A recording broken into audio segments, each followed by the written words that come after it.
considering the week's most highly debated issue here, whether the Morrison government is right to raise the issue of how the major parties will deal with China after the next election.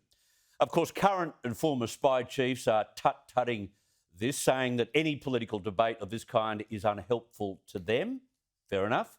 But the fact is, China's punishment of Australia on trade has had enormous ramifications for businesses and jobs. And Beijing has cranked up its aggressive threats over Taiwan more than at any other time before.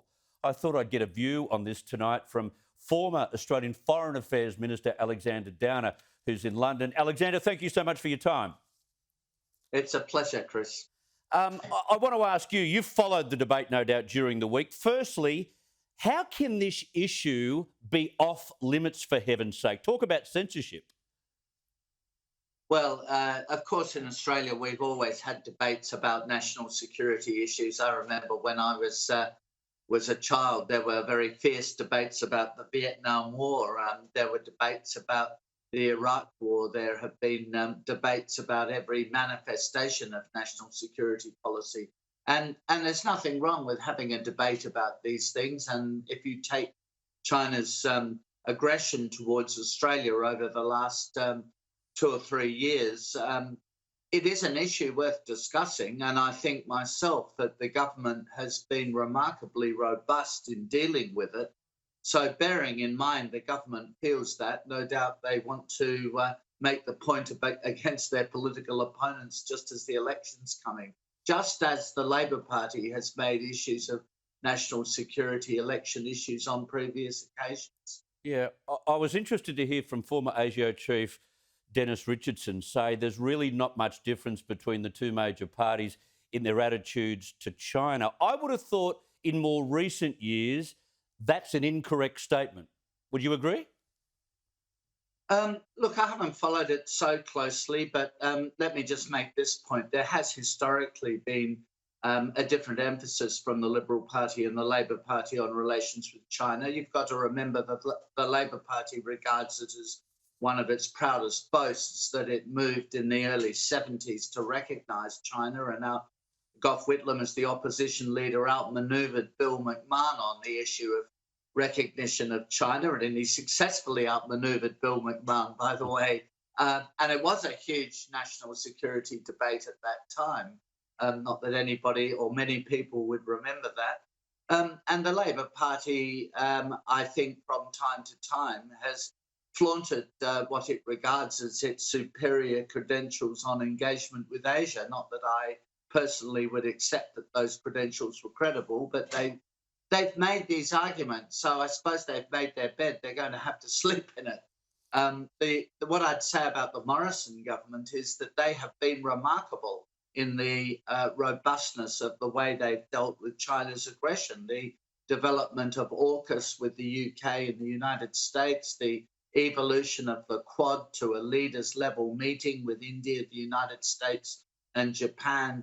And of course, when it comes to defence contracts, unlike Labor, when during the era of the Gillard-Rudd governments, defence spending has increased under the coalition, and they've placed a very great emphasis on defence. So, there are differences there of emphasis, and maybe not fundamental differences on every aspect of every controversy, but there have been differences of emphasis over the years.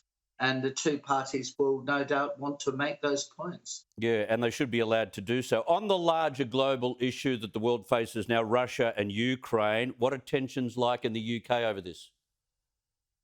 Well, the media is absolutely full of stories about the imminence of war. But the public are just getting on with their lives, and they have lifted almost all COVID restrictions in the UK, and people are just, they are going to lift all during the course of the next week, apparently. And people are basically going about their lives in a normal way. I think there is uncertainty amongst analysts as to whether there is a real prospect of Russia invading Ukraine. I mean, I personally think the downside for the Russians of actually a physical invasion of Ukraine, sending in tanks and planes and such, it ships because Ukraine has coast. I think it's very unlikely because it's not it wouldn't be a sustainable invasion.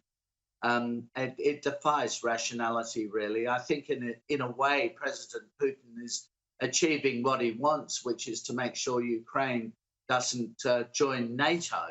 No doubt the Ukrainian government, faced with the threat of a Russian invasion, is thinking very carefully about whether that would make any sense. I'm sure they are. Meanwhile, you've got a job with the Johnson government, I hear, on border security. What's that all about? Well, I've been asked by the government, the British government, to review what's called Border Force, which is also called Australian Border Force in Australia. So they're their exact equivalent. All aspects of their work, ranging from the e-gates at airports through to how they clear freight through what we used to call customs, through to obviously what's sometimes called the management of the small boats policy, which is the people arriving on the southern shores of England. So over a 3 or 4 month period, I'll be looking at all of those issues. I've only just started those, so I'm not sure how it will turn out. But surely, with your experience in the Australian government and the route that the Howard government took, surely there are lessons there to be applied in a British context. Well, I'll be careful what I say because I have experience, as you rightly say. I have a very substantial experience of some of these issues, and I know what the arguments are. But the UK is a different country. It has some different legal obligations from Australia. So there are, and it obviously has a very different geography from Australia.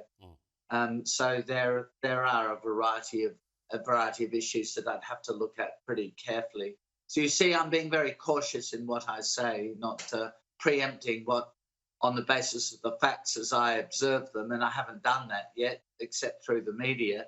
But on the basis of the facts as I observe them, I'll draw my own conclusions. Understandably so. Thank you so much for your time in the early hours of the morning there. Yeah, it's not too bad. It's about 7:30, so I'm awake. Ready for breakfast. Alexander Downer, thank you for your time. Okay, bye. Okay.